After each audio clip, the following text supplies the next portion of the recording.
За өнөөдөр Тагнуулын ерөнхий газраас хэвлэлийн баг хуралцаарлаж зоригийн амнистыг хөнөөсөн хэргийн мөрдөн шалах ажиллагаанд улсын их хурлын гишүүн, хууль зүйн дотоод хэргийн сайд нэмдэрж саад учруулж ирсэн тухай мэдээлэл хийлээ.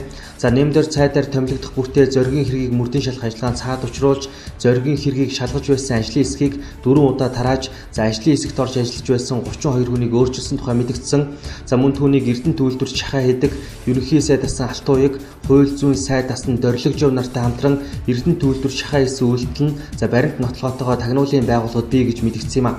Харин энэхүү мэдээллийн хариуд хууль зүйн дотоод хэргийн сайд нэмдэрж Эрдэнэтийн 49%-ийг худалдаа хөгжлийн банкнд худалдсан үйл явцыг Тагнуулын ерөнхий газрын дарга хурц зохион байгуулсан. Түүний ард нам дамжсан бүлэглэлүүд байдаг тухай хэлсэн. Мөн Тагнуулын ерөнхий газрын дарга хурц зоригийн хэргийг ухар мөчөд шийдэхэд нөлөөлсөн захиалагчийн олоогүй байж захиалгаар хүний амь хөнөөсөн гээд хүмүүсийг яллах ажлыг хурц зохион байгуулсан. Хэлсээр хүмүүсийг шийтгэсэн хэрэг нь илэрхий гэхээс хурц өгтлээ айж байгаа. Тийм учраас ийм мэдээлэл хийлээ. Би хууль хүчний байгууллагыг иймэрхүү нөхдүүдээс цэвэрлэн гэж мэдгдсэн юм а. Хэрэг явдал цааш хэрхэн өрнөхийг харах үлдэж байна.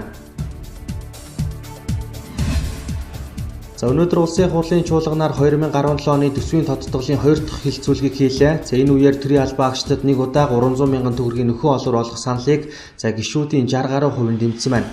Чуулганы хуралдаанаар дэмжлэг авсан учраас нөхөн олгор олгоход шаардлагадах 54.9 тэрбум төгрөгийн зардлыг төсөвт суулгахаар боллоо.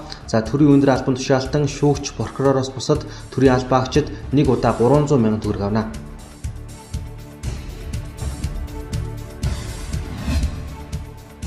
Өчигдөр олон улсын хөрөнгийн зах зээл дээрээс санхүүжилт босгох хилцээрийг амжилттай хийж 5.6% хүүтэй 5.5 жилийн хугацаатай 800 сая Америк долларын санхүүжилтийг татгаруулсан байна. Гэрэг нэртэй энэхүү бондын санхүүжилт эх сарын эхэнд Монгол улсад орж ирнэ. Энэ мөнгөөр 2018 онд Чингис болон Дэмсан бондын эргэн төлөлтийг хийх юм а.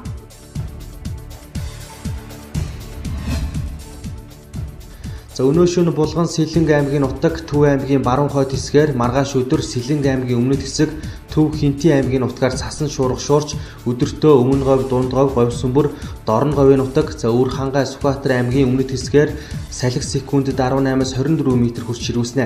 Маргааш Төвийн болон Говийн аймгууд мөн зүүн аймгуудын нутгаар хур тундас цас орж, цасан шуурга шуурч ихэнх нутгаар цаг агаар эрс хүтрэхийг анхаарууллаа.